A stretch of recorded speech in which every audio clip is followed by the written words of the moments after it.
Mega auction में बिकने आ रहे हैं बड़े और भारी प्लेयर्स। तो चलिए आज इस वीडियो में देख लेते हैं कि कौन सा खिलाड़ी किस टीम में बिक रहा है। 10 बड़े प्लेयर्स के नाम बताएंगे और उनकी प्रिडिक्टेड टीम बताने की आज इस वीडियो में कोशिश करेंगे। नमस्कार दोस्तों, मैं यश तिवारी, आप देख रहे हैं क्रिकेट फटाफट का स्पेशल 1672वां एपिसोड। आज 18 नवंबर की तारीख है और रोज की तरह आज भी आईपीएल को लेकर नीलामी के हवाले से दिन भर की 10 बड़ी रिपोर्ट, बड़ी खबरें आपकी स्क्रीन पर हम परोसेंगे। एंड तक दोस्तों वीडियो को जरूर देखिए, वीडियो को लाइक और शेयर भी जरूर कीजिए और चैनल को अभी तक सब्सक्राइब नहीं किया तो भाई सब्सक्राइब का बटन नीचे फटाफट हिट कर दो, बेल आइकन दबा दो। चलिए दोस्तों शुरुआत कर लेते हैं सबसे पहले श्रेयस अय्यर के साथ। वैसे तो भैया किसी ने कल्पना नहीं की थी कि पिछले साल जिस टीम को अगर किसी कप्तान ने खिताब जिताया है तो वो टीम किसी प्लेयर को रिलीज कर देगी, लेकिन केकेआर ने बता दिया था और केकेआर के सीईओ का भी बयान आ चुका है कि अय्यर को रिलीज करने का जो रीजन था वो खुद थे। अय्यर की बैक चैनल बातचीत कई टीमों से चल रही थी और रिपोर्ट हमने आपको भी बताई थी कि किस तरह से आरसीबी की टीम इंटरेस्टेड है। मेरे हिसाब से नीलामी में जाएंगे, मेरे हिसाब से 25 करोड़ तक की रेंज में ये बंदा बिक सकता है, क्योंकि आपको एक इंडियन खिलाड़ी मिलता है, टॉप ऑर्डर का एक बल्लेबाज मिलता है, ये फिनिश भी कर दे सकते हैं, ये कप्तानी भी कर दे सकते हैं। तो कुल मिलाकर अय्यर आरसीबी में जा सकते हैं। जो रिपोर्ट है रॉयल चैलेंजर्स बेंगलोर की टीम सबसे ज्यादा इंटरेस्टेड श्रेयस अय्यर पर है। तो जो खबरें थी कि भैया पंत भी है, केएल राहुल भी है, शायद दूसरी बड़े पर्स वाली टीमें पंत और केएल राहुल के पीछे चली जाएंगी और ऐसी स्थिति में अय्यर को लेने का मौका आरसीबी को मिल जाएगा। अगर मैं टॉप 3 बैलेंस पर्स वाली टीमों की बात करूं, आप लिस्ट देख पा रहे होंगे, उसमें आरसीबी का नाम आता है। आरसीबी के पास अच्छा पैसा है एंड दैट्स व्हाई दोस्तों अय्यर के जो खबरें थी वो सही हो सकती है, चांसेस है सबसे ज्यादा आरसीबी में जाने के। बाकी आप बताओ दोस्तों, आपके हिसाब से अय्यर किस टीम में जा सकते हैं? मेरे हिसाब से अकॉर्डिंग टू मी जो प्रेडिक्शन हम कर रहे हैं वो आरसीबी की कर रहे हैं। आपकी क्या प्रेडिक्शन है कमेंट बॉक्स में लिखते चले जाओ। आगे बढ़ते हैं दोस्तों, श्रेयस अय्यर के बाद अब केएल राहुल की बात कर लेते हैं। मेरे हिसाब से पंजाब बोली नहीं लगाएगी। क्यों? क्योंकि पंजाब का ऑलरेडी एक खट्टा अनुभव इनके साथ रह चुका। पहले ये पंजाब के ही कप्तान हुआ करते थे, बाद में ये हॉर्स ट्रेड होकर लखनऊ में गए थे, 17 करोड़ में वो डील हुई थी आज से 4 साल पहले। तो दैट्स व्हाई पंजाब तो लगाएगी नहीं। अब बची आरसीबी का झुकाव अय्यर की तरफ है एंड दैट्स व्हाई मुझे लगता है दिल्ली या केकेआर, ये जो दो टीमें, इनमें से किसी एक टीम में हमें केएल राहुल जाते हुए दिखेंगे। केकेआर काफी इंटरेस्टेड होगी केएल राहुल में एज ए कैप्टेंसी ऑप्शन और दिल्ली भी सेम रीजन है कि आपको एक कप्तान मिलता है, क्योंकि दिल्ली के भी पंत जा चुके हैं। तो मुझे ऐसा लग रहा है केएल राहुल की नई टीम या तो दिल्ली हो सकती है, सबसे ज्यादा चांसेस दिल्ली के ही लग रहा है और वो नए दिल्ली के कप्तान बन सकते हैं। दिल्ली नहीं हुई तो फिर केकेआर होगी। उसका रीजन मैंने आपको बता दिया कि भैया अय्यर आरसीबी में जा सकते हैं और जो है पंत के ऊपर जो हमारी दिल्ली है वो अब जाएगी नहीं, बिकॉज पंत ऑलरेडी उनको छोड़कर जा चुके हैं। तो केएल राहुल ही वो फिर ऑप्शन बचते हैं। तो मेरे हिसाब से केएल राहुल दिल्ली में जा रहे हैं, मेरी प्रेडिक्शन यही है। केकेआर में भी जा सकते हैं। आपके हिसाब से कहा जा रहा है केएल राहुल? अपनी राय नीचे कमेंट बॉक्स में लिख दीजिए। आगे बढ़ते, केएल राहुल के बाद अब ऋषभ पंत की बात कर लेते हैं, लेकिन उससे पहले टेलीग्राम पर पूरी नीलामी की लाइव कवरेज होगी। इंस्टाग्राम की लिंक भी डिस्क्रिप्शन बॉक्स में डाल दी, वहां भी ज्वाइन कर लो, yes.mcp। वहां हर रोज 1 मिनट का आईपीएल का, नीलामी का क्रंच कंटेंट हम डालते हैं। दोनों की लिंक डिस्क्रिप्शन बॉक्स में है, तो देर मत कीजिए दोस्तों, टेलीग्राम और इंस्टाग्राम पर जरूर फॉलो कर लीजिए और टेलीग्राम पर तो नीलामी लाइव आने वाली है। अब बात कर लेते हैं भैया हमारे ऋषभ पंत की। तो यार ऋषभ पंत को लेकर मुझे नहीं लगता ऐसी कोई भी टीम है जो पीछे रहेगी, क्योंकि हर टीम को जरूरत है। चेन्नई को भी जरूरत है, आरसीबी को भी जरूरत है, केकेआर को भी जरूरत है। आपको एक इंडियन खिलाड़ी मिलता है जो विकेट कीपिंग कर सकता है, जो फिनिश कर दे सकता है मैच को, जो तेज स्ट्राइक रेट से T20 में रन बना सकता है और जो कप्तानी कर सकता है। तो ऐसे खिलाड़ी मिलते नहीं है। दैट्स व्हाई ये प्रेडिक्शन है मेरी कि 30 करोड़ तक जाएगा भाई ऋषभ पंत का वैल्यू, और मुझे ऐसा लगता है पंजाब ले जाएगी। और पंजाब ने खरीदी बैलेंस पर्स इसलिए बनाया है, पंजाब ने रिटेंशन इसलिए नहीं किया है, खरीदी नहीं की इन्होंने रिटेंशन में प्लेयर्स की, क्योंकि पंजाब को पैसा चाहिए था बड़े टिकट खिलाड़ियों को खरीदने के लिए। दूसरी चीज, पंजाब के चांसेस इसलिए भी है क्योंकि रिकी पॉन्टिंग जो कि पहले दिल्ली के ही हेड कोच हुआ करते थे वो भी वहां चले गए हैं, तो जरूर वो टेक्सटिंग चल रही होगी दोनों के बीच। तो मुझे ऐसा लगता है भैया कि ये जो पॉन्टिंग और पंत का कॉम्बिनेशन है ये पंजाब को मिलेगा और पंजाब के लिए पंत बहुत इंपॉर्टेंट है। पंजाब के अपने पूरे इतिहास में ऐसे बहुत कम खिलाड़ी आए हैं जिससे उनकी ब्रांड वैल्यू को फर्क पड़ सके। तो दैट्स व्हाई दोस्तों मुझे ऐसा लग रहा है कि ऋषभ पंत आप पंजाब लिखकर रख लीजिए, पंजाब में जा रहे हैं। जिस तरह का बैलेंस पर्स है पंजाब का, पंजाब नहीं छोड़ पाएगी भाई ऋषभ पंत जैसे प्लेयर को। हाँ, अगर भैया बैक चैनल डिप्लोमेसी थोड़ी सी चेन्नई के साथ हो गई तो बहुत रेयर चांसेस में चेन्नई में भी जा सकते हैं। हालांकि 80% तो वो पंजाब में ही जा रहे हैं। बिडिंग सब लोग करेंगे, आरसीबी भी करेगी, सब पीछे पड़ेंगे कि कैसे भी कर कितने भी कीमत पे किस्मत हो तो मिल जाए पंत, लेकिन मिलेंगे सब सबसे ज्यादा पर्स पंजाब वालों। बाकी आप बताओ पंत कहां जा रहा है, कमेंट बॉक्स में लिखकर। आगे बढ़ते हैं दोस्तों, पंत के बाद अब बटलर की बात कर लेते हैं। देखो यार, मुझे नहीं समझ में आया कि राजस्थान रॉयल्स की टीम ध्रुव जुरैल को रिटेन कर लेती है, हेटमायर को रिटेन कर लेती है, लेकिन बटलर को नहीं करती। मेरे हिसाब से इनको बटलर को करना था, बटलर को राजी करना था। आपको 11 करोड़ या 14 करोड़ या 18 करोड़ भी देते तो कम नहीं पड़ते भाई, लेकिन इन्होंने हो सकता है वो प्राइस वैल्यू के कारण ही नहीं किया हो। बट अब बटलर नीलामी में है, राजस्थान रॉयल्स की टीम के पास कोई आरटीएम कार्ड है नहीं, ना ही इतना बैलेंस पर्स है, तो मुझे ऐसा लग रहा है यार सीधी सीधी पंजाब की टीम ले आएगी। जो रिपोर्ट्स भी है, पंजाब की जो दो प्रायोरिटी है वो पंत और बटलर है, और नीलामी में अगर आपको ये दो बड़े प्लेयर्स मिल जाते हैं तो फिर आपको कुछ चाहिए नहीं है, क्योंकि 110 करोड़ रुपए पंजाब के पास है। अगर आप 30 करोड़ पंत को और 20 करोड़ बटलर को दे देते हो तो भी आपके पास 60 करोड़ बचते हैं, और उसमें आप बाकी टीम बना सकते हो। तो भाई पंजाब के पास जो बैलेंस पर्स है ना, वो हर बड़े प्लेयर के ऊपर जाएगा। आप इस लिस्ट में हर बड़े खिलाड़ी, क्योंकि आपके पास अगर इतना पैसा है, बड़े प्लेयर को नहीं लोगे तो किसको लोगे। और अब तो रिकी पॉन्टिंग भी वहां बैठे हैं जिन्हें टीम बनाने की अच्छी खासी आदत है। तो मुझे लग रहा है भैया बटलर भी पंजाब में जा रहे हैं। मैं वो बातें नहीं करूंगा कि दिल्ली भी जा सकते, गुजरात भी जा सकते, मैं क्लियर कट बताऊंगा भाई आपको। जो रिपोर्ट से जो बातें हैं वो यही है कि बटलर को पंजाब से लेने से कोई रोक नहीं सकता, जितना पैसा उनके पास है। हालांकि पैसा तो दिल्ली भी लगा सकती, पैसा तो आरसीबी भी लगा सकती, उनके पास भी बैलेंस पर्स है, बट मुझे लग रहा है ज्यादातर चांसेस बटलर के होंगे। आपके हिसाब से बटलर कहां जा रहे हैं, कमेंट बॉक्स में बता दो। आगे बढ़ते हैं दोस्तों, बटलर के बाद अब इंडियन पेसर अर्शदीप सिंह की बात कर लेते हैं। अगर आप भारतीय पेसर्स की बात करेंगे तो जो सबसे ज्यादा चमकता हुआ चेहरा है ना भाई, वो अर्शदीप सिंह है।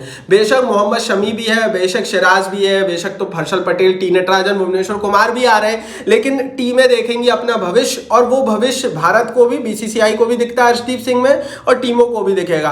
तो इसलिए भैया मैंने नंबर 5 पर रखा। मेरे हिसाब से पंजाब किंग्स की टीम ने इन्हें रिटेन इसलिए नहीं किया क्योंकि 18 करोड़ देने पड़ते। अगर नीलामी में इनकी वैल्यू 14, 12, 13 करोड़ रही तो फिर पंजाब आरटीएम कार्ड का इस्तेमाल अर्शदीप सिंह पर करेगी। लेकिन अगर भैया अर्शदीप सिंह की वैल्यू 20 करोड़ से ऊपर चली गई, देन फिर पंजाब आउट हो जाएगी, क्योंकि पंजाब ऑलरेडी महंगे खिलाड़ी खरीद चुकी होगी। और ऐसी परिस्थिति में फिर दिल्ली, आरसीबी, गुजरात के चांसेस हैं। गुजरात के कम है, लेकिन फिर दिल्ली और आरसीबी फिर लड़ाई लड़ेंगी अर्शदीप सिंह को लेने के लिए। तो मुझे तो ऐसा लग रहा है भाई कि ये 14 करोड़ के आसपास पंजाब में आरटीएम कार्ड हो जाएंगे। अगर वो वैल्यू बढ़ी तो फिर दिल्ली और आरसीबी के चांसेस है। तो ये कंडीशन मुझे अर्शदीप सिंह की लगती है। बाकी हाँ, इसके अलहदा कोई चौथी पांचवी टीम में जाएंगे वो मुझे नहीं लगता। अर्शदीप सिंह पंजाब के लिए बहुत बड़ा एसेट थे, लेकिन पंजाब ने रिस्क लिया, क्योंकि पंजाब वालों को पता था कि हमारे पास आरटीएम कार्ड ऑप्शन में है, इसलिए रिटेन नहीं किया। एंड अच्छा फैसला था, क्योंकि अगर आपको 18 करोड़ का खिलाड़ी 14 करोड़ में नीलामी मिल गया तो 4 करोड़ बच ही रहे। हाँ, वैल्यू ज्यादा रही तो फिर पंजाब आउट होगी इससे, और फिर पंजाब दूसरा पेसर तलाशेगी। पेसर्स की संख्या ज्यादा भी है नीलामी में, दैट्स व्हाई अर्शदीप सिंह पर बहुत लंबा पैसे लगने के चांसेस थोड़े से कम हो जाते हैं। देखो यार, जितनी डिमांड है उतने प्लेयर्स मौजूद है तो पैसा कम लगेगा, डिमांड सप्लाई का खेल होता है। तो अर्शदीप सिंह पंजाब आरटीएम कार्ड हो रहा है, वैल्यू ज्यादा रही तो दिल्ली आरसीबी। बाकी आप बताओ कहां जा रहा है अर्शदीप सिंह, अपनी राय आप कमेंट बॉक्स में लिख दो। आगे बढ़ते हैं दोस्तों, अर्शदीप सिंह के बाद अब यूजी चहल की बात कर लेते हैं। फिर वही बात है, राजस्थान ने क्यों किया युजवेंद्र चहल को रिलीज करने का फैसला, नहीं पता आपको यार।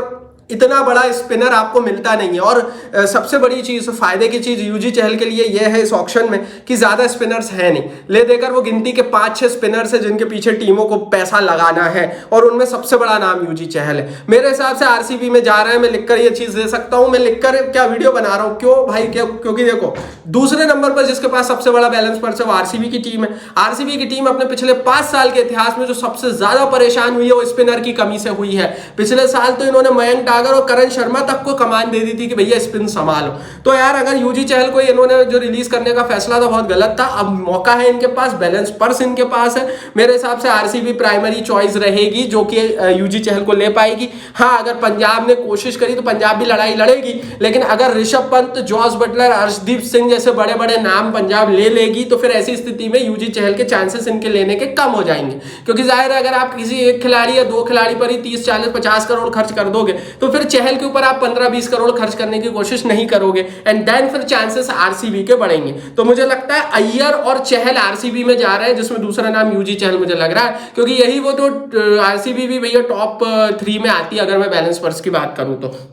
चहल आरसीबी मेरी प्रेडिक्शन है। आपके हिसाब से कहां जा रहा है चहल, यूजी चहल, अपनी राय कमेंट बॉक्स में आप लिखकर बता दो। आगे बढ़ते हैं दोस्तों, अब बात कर लेते हैं मोहम्मद सिराज की।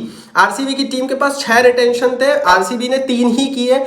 बिल्कुल उम्मीद नहीं थी कि सिराज को रिलीज किया जाएगा, लेकिन किया गया। क्यों? क्योंकि भैया आरसीबी को बैलेंस पर चाहिए था ऑक्शन में। अब सिराज का क्या होगा वो देख लेते हैं। मेरे हिसाब से आरसीबी आरटीएम कार्ड यूज करेगी अगर वैल्यू बहुत कम रही, 7, 8, 10 करोड़ में अगर मिल गए सिराज, तो फिर आरसीबी का आरटीएम कार्ड आप उठता हुआ देखोगे। अगर भैया महंगे चले गए देन फिर मुझे ऐसा लग रहा है फिर रेस में बहुत सारी टीमें आएंगी। अगर अर्शदीप सिंह पंजाब को नहीं मिले तो फिर पंजाब भी रेस में, लखनऊ सुपर जायंट्स की टीम भी रेस में रहेगी, फिर बहुत सारी टीमें रेस में रहेगी, फिर तो दिल्ली भी रेस में रहेगी। लेकिन प्राइमरी रूप से मुझे ऐसा लगता है वैल्यू थोड़ी कम ही रहेगी मोहम्मद सिराज की, क्योंकि जैसा कि मैंने कहा आरसीबी को यह चीज पता थी कि नीलामी में बड़ी संख्या में भारतीय तेज गेंदबाज जा रहे हैं। 17-18 बड़े भारतीय तेज गेंदबाज ऑक्शन का हिस्सा है, इसीलिए भैया भारतीय तेज गेंदबाजों पर बोली लगेगी, बहुत लंबी बिडिंग नहीं लग पाएगी, क्योंकि जाहिर है कि टीमों को विकल्प दिखेंगे। और ऐसी स्थिति में सिराज पर मुझे लगता है 10 करोड़ के आसपास तक की अगर बिडिंग हुई तो फिर आरसीबी आरटीएम कार्ड यूज कर लेगी। लेकिन फिर वही बात है, प्राइस मैटर करेगी। बाकी आप बताओ सिराज का क्या होगा और किस टीम में जा रहा है। मेरे हिसाब से वैल्यू कम रही तो आरसीबी का आरटीएम हो रहा है। आपकी राय क्या है सिराज को लेकर कमेंट बॉक्स में लिख दो। और भैया अभी तक 7 खिलाड़ी में बता चुका हूं, सभी के लिए लाइक बनता है, क्योंकि ये 7 प्लेयर्स के नाम देखकर इतना तो तय है कि नीलामी में मजा बड़ा आने वाला है। आगे बढ़ते हैं भाई। अब बात कर लेते हैं मिचेल स्टार्क के। 25 करोड़ी मिचेल स्टार्क मेरे हिसाब से 10 करोड़ के अंदर रहेंगे, और मेरे हिसाब से जो टीम इनको लेने वाली है वो दिल्ली की टीम रहने वाली है। तीसरा सबसे बड़ा पर्स दिल्ली कैपिटल्स की टीम के पास है। दिल्ली की टीम ने अपनी जो रिटेंशन की उसमें एक भी बड़ा भारतीय या विदेशी तेज गेंदबाज रिटेन नहीं किया। इनके पास नौकिया थे, इनके पास भारतीय विकल्प के रूप में मुकेश कुमार थे, खलील अहमद थे, लेकिन दिल्ली का प्लान है कि एक बड़ा विदेशी या देसी पेसर लेकर आना है। तो सिराज पर भी नजर रहेगी दिल्ली की, लेकिन मेरे हिसाब से जो सबसे बड़ी नजर रहेगी मिचेल स्टार्क के ऊपर रहेगी दिल्ली की। वैसे तो भैया पंजाब की भी नजर रहेगी स्टार्क के ऊपर, लेकिन मुझे नहीं लगता प्रायोरिटी से रहेगी, क्योंकि पंजाब के पास ऑलरेडी बहुत सारी प्लेयर्स लेने के हैं लिस्ट में, तो लगाएगी भैया पंजाब भी बोली। लेकिन मेरे हिसाब से स्टार्क दिल्ली में जा रहे हैं और दिल्ली की शोभा बढ़ा रहे हैं। आरसीबी भी बोली लगाएगी। मुझे ऐसा लगता है आरसीबी ने अगर सिराज को आरटीएम कर लिया देन फिर ये स्टार्क के पीछे नहीं जाएंगे, लेकिन अगर सिराज नहीं मिल पाए आरसीबी को देन फिर आरसीबी के भी चांसेस रहेंगे। तो स्टार्क को लेकर दिल्ली के भी चांस है, पंजाब के थोड़े कम है, आरसीबी के भी अच्छे चांसेस हैं, दिल्ली के सबसे ज्यादा है, क्योंकि बड़े बजट प्लेयर आरसीबी और पंजाब ले चुकी होगी और फिर दिल्ली के पास बड़ा बजट रह सकता है स्टार्क के लिए। तो मुझे दिल्ली लग रहा है भैया स्टार्क। आप बताओ कहां जा रहे हैं स्टार्क, अपनी राय नीचे कमेंट बॉक्स में लिख दो। हाँ, आरसीबी के भी चांसेस है। आगे बढ़ते हैं, ग्लेन मैक्सवेल की अब बात कर लेते हैं दोस्तों। ग्लेन मैक्सवेल वैसे तो बहुत बड़ा नाम, लेकिन नीलामी में बहुत सारे फड्डे लेकर आ रहे हैं। फड्डे बता देता हूं कहां कहां है। आरसीबी से है, आरसीबी को रिसेंटली अनफॉलो किया है, आरसीबी में परफॉर्मेंस नहीं आया है। दिल्ली में खेल चुके हैं, दिल्ली के साथ भी फड्डे हुए थे इनके, ये जहां जहां गए वहां वहां फड्डे किए। पंजाब जैसी टीम में भी ये खेल चुके हैं, वहां की कप्तानी कर चुके हैं, लेकिन वहां भी प्रदर्शन उस तरह से आया नहीं था। तो मेरे हिसाब से जो हैवीवेट टीम्स है ना, जैसे दिल्ली हो गई, जैसे आरसीबी हो गई, जैसे पंजाब हो गई, ये 3 टीमें मैक्सी के पीछे नहीं जा रही है, क्योंकि तीनों के साथ इनका अनुभव बहुत खट्टा रहा है। तो जो टीमों के चांस बचते हैं वो मुंबई और गुजरात के बचते हैं। मुंबई के भी अच्छे चांसेस है। मुंबई के इसलिए मैं बोल रहा हूं क्योंकि मुंबई के पास विदेशी प्लेयर ही नहीं है, तो मुंबई का जो मेजोरिटी पर्स लगेगा वो विदेशी पर लगेगा, और मैक्सी एक अच्छा ऑप्शन बनेंगे। तो मैक्सी को 3, 4, 5 करोड़ में लेने की कोशिश मुंबई भी करेगी, गुजरात भी करेगी। आप बताओ किस टीम में जा रहा है ग्लेन मैक्सवेल। मुझे नहीं लगता पंजाब, आरसीबी और दिल्ली इनको लेने की कोशिश करेगी ग्लेन मैक्सवेल को। तो ये 3 टीमें तो नहीं ले रही हैं। बाकी हाँ, हैदराबाद के पास ऑलरेडी विदेशी प्लेयर्स बहुत सारे हैं, लखनऊ के पास भी ठीक ठाक रेंज है, केकेआर भी नहीं लेगी, क्योंकि केकेआर के पास भी फिनिशर के रोल में ऑलरेडी वहां पर रसल है। तो मुझे ऐसा लग रहा है भाई कि ले देकर वो गुजरात और मुंबई के बीच 4-5 करोड़ की रेंज में मैक्सी जा रहा है। बाकी आप बताओ मैक्सी कहां जा रहे हैं और क्या रेट में, अपनी राय नीचे कमेंट बॉक्स में लिख दो। आगे बढ़ते हैं, डेवन कॉनवे की बात कर लेते हैं। अगर न्यूजीलैंड का कोई सबसे बड़ा खिलाड़ी इस नीलामी में प्रदर्शन वाइज पिछले आईपीएल को देखा जाए तो ट्रेंट बोल्ट और डेवन कॉनवे, जिसमें हम कॉनवे की बात करेंगे क्योंकि बोल्ट को लगातार हमने फॉर्म गिरते हुए देखा, लेकिन कॉनवे इस समय चढ़ान पर है। मुझे लगता है चेन्नई की टीम आरटीएम कार्ड का इस्तेमाल करने की कोशिश इन पर करेगी। चेन्नई सुपर किंग्स के पास एक आरटीएम कार्ड है, तो चेन्नई बहुत वाइसली अगर प्राइस सही मिली तो कॉनवे पर आरटीएम करेगी, नहीं तो फिर राजस्थान रॉयल्स भी बहुत ज्यादा इंटरेस्टेड रहेगी, मुंबई इंडियंस भी इन पर इंटरेस्टेड रहेगी। आप बताओ कहां जा रहे हैं डेवन कॉनवे। ये थे 10 खिलाड़ी और उनकी एक्सपेक्टेड टीम कहां जा सकते हैं। आप बताओ कॉमेंट बॉक्स में किस टीम में आपके हिसाब से जा रहे हैं ये 10 के 10 प्लेयर्स। अपनी राय कॉमेंट बॉक्स में लिख दो। ये हमारी प्रिडिक्शन थी, ये था पार्ट 1। पार्ट 2 में दोस्तों बचे हुए और 10 बड़े खिलाड़ियों की बात करेंगे कि वो कहां कहां क्यों जा सकते हैं। बाकी दोस्तों इंस्टाग्राम और टेलीग्राम की लिंक डिस्क्रिप्शन बॉक्स में। इस वीडियो को लाइक और शेयर तो प्लीज कीजिए, सब्सक्राइब नहीं किया तो सब्सक्राइब बटन नीचे हिट करके बेल आइकन दबाइए।